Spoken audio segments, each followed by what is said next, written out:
जय श्रीमन नारायण। मंगलवार की दो कथा प्रचलित हैं। आइए दोनों का श्रवण करते हैं। मंगलवार की प्रथम कथा में व्यास जी ने कहा, एक बार नैमी शारण्य तीर्थ में 80,000 मुनि एकत्र होकर पुराणों के ज्ञाता श्री सूत जी से पूछने लगे, हे महामुने, आपने हमें अनेक पुराणों की कथा सुनाई है।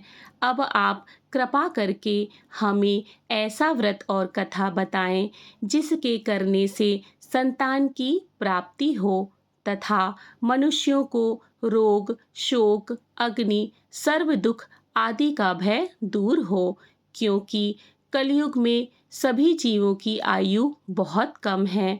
फिर इस पर उन्हें रोग, चिंता के कष्ट लगे रहेंगे, तो फिर वह श्री हरि के चरणों में अपना ध्यान कैसे लगा सकेंगे।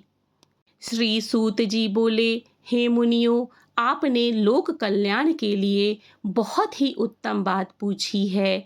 एक बार युधिष्ठिर ने भगवान श्री कृष्ण से लोक कल्याण के लिए यही प्रश्न किया था। भगवान श्री कृष्ण और युधिष्ठिर का संवाद तुम्हारे सामने कहता हूँ, ध्यान देकर सुनो। एक समय पांडवों की सभा में श्री कृष्ण जी बैठे हुए थे। तब युधिष्ठिर ने भगवान श्री कृष्ण से प्रश्न किया, हे प्रभो गोविंद, आपने मेरे लिए अनेकों कथाएं सुनाई हैं। आज आप कृपा करके ऐसा व्रत या कथा सुनाएं जिसके करने से मनुष्य को रोग, चिंता का भय समाप्त हो और उसको पुत्र की प्राप्ति हो। हे प्रभो, बिना पुत्र के जीवन व्यर्थ है। पुत्र के बिना मनुष्य नरकगामी होता है। पुत्र के बिना मनुष्य पितृ ऋण से छुटकारा नहीं पा सकता और ना ही उसका पुण्यक नामक नरक से उद्धार हो सकता है। अतः पुत्रदायक व्रत बतलाएं। श्री कृष्ण भगवान बोले, हे राजन, मैं एक प्राचीन इतिहास सुनाता हूँ, आप उसे ध्यानपूर्वक सुनो। कुंडलपुर नामक एक नगर था। उसमें नंदा नामक एक ब्राह्मण रहता था। भगवान की कृपा से उसके पास सब कुछ था, फिर भी वह दुखी था। इसका कारण यह था कि ब्राह्मण की स्त्री सुनंदा के कोई संतान न थी। सुनंदा पतिव्रता थी, भक्ति पूर्वक श्री हनुमान जी की आराधना करती थी।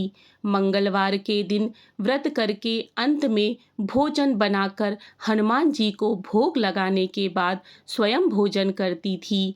एक बार मंगलवार के दिन ब्राह्मणी गृह कार्य की अधिकता के कारण हनुमान जी को भोग ना लगा सकी, तो इस पर उसे बहुत दुख हुआ। उसने कुछ भी नहीं खाया और अपने मन में प्रण किया कि अब तो अगले मंगलवार को ही हनुमान जी को भोग लगाकर अन्न जल ग्रहण करूंगी। ब्राह्मणी सुनंदा प्रतिदिन भोजन बनाती, श्रद्धा पूर्वक पति को खिलाती, परंतु स्वयं भोजन नहीं करती और मन ही मन श्री हनुमान जी की आराधना करती थी। इसी प्रकार 6 दिन गुजर गए और ब्राह्मणी सुनंदा अपने निश्चय के अनुसार भूखी प्यासी निराहार रही। अगले मंगलवार को ब्राह्मणी सुनंदा प्रातःकाल ही बेहोश होकर गिर पड़ी। ब्राह्मणी सुनंदा की इस असीम भक्ति के प्रभाव से श्री हनुमान जी बहुत प्रसन्न हुए और प्रकट होकर बोले, सुनंदा, मैं तेरी भक्ति से बहुत प्रसन्न हूँ, तू उठ और वर मांग। सुनंदा अपने आराध्य देव श्री हनुमान जी को देखकर आनंद की अधिकता से विह्वल होकर श्री हनुमान जी के चरणों में गिरकर बोली, हे प्रभु, मेरी कोई संतान नहीं है, कृपा करके मुझे संतान प्राप्ति का आशीर्वाद दे, आपकी अति कृपा होगी। श्री महावीर जी बोले, तेरी इच्छा पूर्ण होगी, तेरे एक कन्या पैदा होगी, उसके अष्टांग प्रतिदिन सोना दिया करेंगे। इस प्रकार कहकर श्री महावीर जी अंतर्ध्यान हो गए। ब्राह्मणी सुनंदा बहुत हर्षित हुई और सभी समाचार अपने पति से कहा। ब्राह्मण देव कन्या का वरदान सुनकर कुछ दुखी हुए, परंतु सोना मिलने की बात सुनकर तो बहुत प्रसन्न हुए। विचार किया कि ऐसी कन्या के साथ मेरी निर्धनता भी समाप्त हो जाएगी। श्री हनुमान जी की कृपा से ब्राह्मणी गर्भवती हुई और 10वें महीने में उसे बहुत ही सुंदर पुत्री प्राप्त हुई। यह बच्ची अपने पिता के घर में ठीक उसी तरह से बढ़ने लगी जिस प्रकार शुक्ल पक्ष का चंद्रमा बढ़ता है। 10वें दिन ब्राह्मण ने उस बालिका का नामकरण संस्कार करवाया। उसके कुल पुरोहित ने उस बालिका का नाम रत्नावली रखा, क्योंकि वह कन्या सोना प्रदान किया करती थी। इस कन्या ने पूर्व जन्म में बड़े ही विधान से मंगल देव का व्रत किया था। रत्नावली का अष्टांग बहुत सा सोना देता था। उस सोने से नंदा ब्राह्मण बहुत ही धनवान हो गया। अब ब्राह्मणी भी बहुत अभिमान करने लगी थी। समय बीतता रहा। अब रत्नावली 10 वर्ष की हो चुकी थी।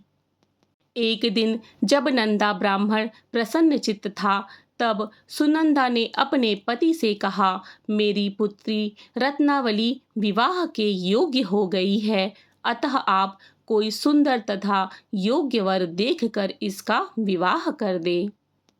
यह सुन ब्राह्मण बोला, अभी तो रत्नावली बहुत छोटी है। तब ब्राह्मणी बोली, शास्त्रों की आज्ञा है कि कन्या 8वें वर्ष में गौरी, 9 वर्ष में रोहिणी, 10वें वर्ष में कन्या, इसके पश्चात रजस्वला हो जाती है। गौरी के दान से पाताल लोक की प्राप्ति होती है, राहड़ी के दान से बैकुंठ लोक की प्राप्ति होती है, कन्या के दान से इंद्रलोक में सुखों की प्राप्ति होती है। अगर हे पतिदेव रजस्वला का दान किया जाता है तो घोर नरक की प्राप्ति होती है। इस पर ब्राह्मण बोला, अभी तो रत्नावली मात्र 10 वर्ष की है और मैंने तो 16-16 साल की कन्याओं के विवाह करवाए हैं, अभी जल्दी क्या है। तब ब्राह्मणी सुनंदा बोली, आपको तो लोभ अधिक हो गया लगता है। शास्त्रों में कहा गया है कि माता पिता और बड़ा भाई रजस्वला कन्या को देखते हैं तो वह अवश्य ही नरकगामी होते हैं। तब ब्राह्मण बोला, अच्छी बात है, कल मैं अवश्य ही योग्य वर की तलाश में अपना दूत भेजूंगा। दूसरे दिन ब्राह्मण ने अपने दूत को बुलाया और आज्ञा दी कि जैसी सुंदर मेरी कन्या है, वैसा ही सुंदर वर उसके लिए तलाश करो। दूत अपने स्वामी की आज्ञा पाकर निकल पड़ा। पंपई नगर में उसने एक सुंदर लड़के को देखा। यह बालक एक ब्राह्मण परिवार का बहुत गुणवान पुत्र था। इसका नाम सोमेश्वर था। दूत ने इस सुंदर गुणवान ब्राह्मण पुत्र के बारे में अपने स्वामी को पूर्ण विवरण दिया। ब्राह्मण नंदा को भी सोमेश्वर अच्छा लगा और फिर शुभ मुहूर्त में विधि पूर्वक कन्यादान करके ब्राह्मण ब्राह्मणी संतुष्ट हुए। परंतु ब्राह्मण के मन में तो लोभ समाया हुआ था। उसने कन्यादान तो कर दिया था, पर वह बहुत खिन्न भी था। उसने विचार किया कि रत्नावली तो अब चली जावेगी और मुझे इससे जो सोना मिलता था वह अब नहीं मिलेगा। मेरे पास जो धन था कुछ तो इसके विवाह में खर्च हो गया और जो शेष बचा था वह भी कुछ दिनों के पश्चात समाप्त हो जाएगा। मैंने तो इसका विवाह करके बहुत बड़ी भूल कर दी है। अब कोई ऐसा उपाय हो कि रत्नावली मेरे ही घर में बनी रहे, अपने ससुराल ना जावे। लोभ रूपी राक्षस ब्राह्मण के मस्तिष्क पर छाता जा रहा था। रात भर अपनी शैया पर बेचैनी से करवटें बदलते बदलते उसने एक बहुत ही क्रूर निर्णय लिया। उसने विचार किया कि जब रत्नावली को लेकर उसका पति सोमेश्वर अपने घर के लिए जाएगा तो वह मार्ग में छिपकर सोमेश्वर का वध कर देगा और अपनी लड़की को अपने घर ले आवेगा, जिससे नियमित रूप से उसे सोना भी मिलता रहेगा और समाज का कोई मनुष्य उसे दोष भी नहीं देगा। प्रातःकाल हुआ तो नंदा और सुनंदा ने अपने जमाई तथा लड़की को बहुत सारा धन देकर विदा किया। सोमेश्वर अपनी पत्नी रत्नावली को लेकर ससुराल से अपने घर की तरफ चल दिया। ब्राह्मण नंदा महालोभ के वशीभूत हो अपनी मति खो चुका था। पाप पुण्य को उसे विचार ना रहा। अपने भयानक व क्रूर निर्णय को कार्य रूप देने के लिए उसने अपने दूत को मार्ग में अपने जमाई का वध करने भेज दिया था, ताकि रत्नावली से प्राप्त होने वाला सोना उसे हमेशा मिलता रहे और वो कभी निर्धन ना हो। ब्राह्मण के दूत ने अपने स्वामी की आज्ञा का पालन करते हुए उसके जमाई सोमेश्वर का मार्ग में ही वध कर दिया। समाचार प्राप्त कर ब्राह्मण नंदा मार्ग में पहुंचा और रुदन करती अपनी पुत्री रत्नावली से बोला, हे पुत्री, मार्ग में लुटेरों ने तेरे पति का वध कर दिया है। भगवान की इच्छा के आगे किसी का कोई वश नहीं चलता है। अब तू घर चल, वहां पर ही रहकर शेष जीवन व्यतीत कर। जो भाग्य में लिखा है वही होगा। अपने पति की अकाल मृत्यु से रत्नावली बहुत दुखी हुई। करुण क्रंदन व रुंदन करते हुए अपने पिता से बोली, हे पिताजी, इस संसार में जिस स्त्री का पति नहीं है उसका जीना व्यर्थ है। मैं अपने पति के साथ ही अपने शरीर को जला दूंगी और सती होकर अपने इस जन्म को, माता पिता के नाम को तथा सास ससुर के यश को सार्थक करूंगी। ब्राह्मण नंदा अपनी पुत्री रत्नावली के वचनों को सुनकर बहुत दुखी हुआ। विचार करने लगा, मैंने व्यर्थ ही जमाई का वध कर पाप अपने सिर लिया। रत्नावली तो उसके पीछे अपने प्राण तक देने को तैयार है। मेरा तो दोनों तरफ से मरण हो गया। धन तो अब मिलेगा नहीं। जमाई वध के पाप के फलस्वरूप यम यातना भी भुगतनी पड़ेगी। यह सोचकर वह बहुत खिन्न हुआ। सोमेश्वर की चिता बनाई गई। रत्नावली सती होने की इच्छा से अपने पति का सिर अपनी गोद में रखकर चिता में बैठ गई। जैसे ही सोमेश्वर की चिता को अग्नि लगाई गई, वैसे ही प्रसन्न हो मंगलदेव वहां प्रकट हुए और बोले, हे रत्नावली, मैं तेरी पति भक्ति से बहुत प्रसन्न हूँ। तू वर मांग। रत्नावली ने अपने पति का जीवन दान मांगा। तब मंगलदेव ने बोला, रत्नावली, तेरा पति अजर अमर है। यह महाविद्वान भी होगा और इसके अतिरिक्त तेरी जो इच्छा हो वर मांग। तब रत्नावली बोली, हे ग्रहों के स्वामी, यदि आप मुझ पर प्रसन्न हैं तो मुझे यह वरदान दीजिए कि जो भी मनुष्य मंगलवार के दिन प्रातःकाल लाल पुष्प, लाल चंदन से पूजा करके आपका स्मरण करे, उसको रोग व्याधि ना हो, स्वजनों का कभी वियोग ना हो, सर्प, अग्नि, शत्रुओं का भय ना रहे। जो स्त्री मंगलवार का व्रत करे वह कभी विधवा ना हो। मंगलदेव तथास्तु कह अंतर्ध्यान हो गए। सोमेश्वर मंगलदेव की कृपा से जीवित हो उठा। रत्नावली अपने पति को पुनः प्राप्त कर बहुत प्रसन्न हुई और मंगलदेव का व्रत प्रत्येक मंगलवार को करके व्रतराज और मंगलदेव की कृपा से इस लोक में सुख ऐश्वर्य को भोगते हुए अंत में अपने पति के साथ स्वर्ग लोक को गई। इति श्री मंगलवार व्रत कथा। अब आइए सुनते हैं मंगलवार की दूसरी कथा। मंगलवार व्रत की दूसरी कथा के अनुसार ऋषिनगर में केशवदत्त ब्राह्मण अपनी पत्नी अंजलि के साथ रहा करता था। केशवदत्त के घर में धन संपत्ति की कोई कमी नहीं थी। नगर में सभी केशवदत्त का सम्मान करते थे, लेकिन केशव दत्त संतान नहीं होने से बहुत चिंतित रहता था। दोनों पति पत्नी प्रत्येक मंगलवार को मंदिर में जाकर हनुमान जी की पूजा करते थे। विधिवत मंगलवार का व्रत करते हुए कई वर्ष बीत गए। ब्राह्मण बहुत निराश हो गया, लेकिन उसने व्रत करना नहीं छोड़ा। कुछ दिनों के बाद केशव दत्त हनुमान जी की पूजा करने के लिए जंगल में चला गया। उसकी पत्नी अंजलि घर में रहकर मंगलवार का व्रत करने लगी। दोनों पति पत्नी पुत्र प्राप्ति के लिए मंगलवार का विधिवत व्रत करने लगे।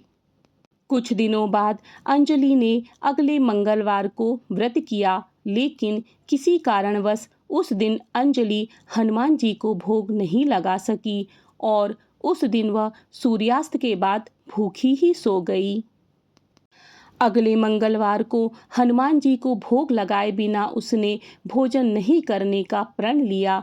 6 दिन तक अंजलि भूखी प्यासी रही। 7वें दिन मंगलवार को अंजलि ने हनुमान जी की पूजा की, लेकिन तभी भूख प्यास के कारण अंजलि बेहोश हो गई। हनुमान जी ने उसे स्वप्न में दर्शन देते हुए कहा, उठो पुत्री, मैं तुम्हारी पूजा पाठ से बहुत प्रसन्न हूँ।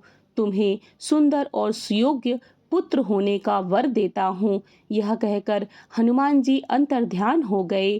तत्काल अंजलि ने उठकर हनुमान जी को भोग लगाया और स्वयं भोजन किया। हनुमान जी की अनुकंपा से अंजलि ने एक सुंदर शिशु को जन्म दिया। मंगलवार को जन्म लेने के कारण उस बच्चे का नाम मंगल प्रसाद रखा गया। कुछ दिनों के बाद अंजलि का पति केशव दत्त भी घर लौट आया। उसने मंगल को देखा तो अंजलि से पूछा, यह सुंदर बच्चा किसका है? अंजलि ने खुश होते हुए हनुमान जी के दर्शन देने और पुत्र प्राप्ति होने का वरदान देने की सारी कथा सुना दी। लेकिन केशव दत्त को उसकी बातों पर विश्वास नहीं हुआ। उसके मन में तो पता नहीं कैसे यह कलुषित विचार आ गया था कि अंजलि ने उसके साथ विश्वासघात किया है। अपने पापों को छिपाने के लिए अंजलि झूठ बोल रही है। केशव दत्त ने उस बच्चे को मार डालने की योजना बनाई।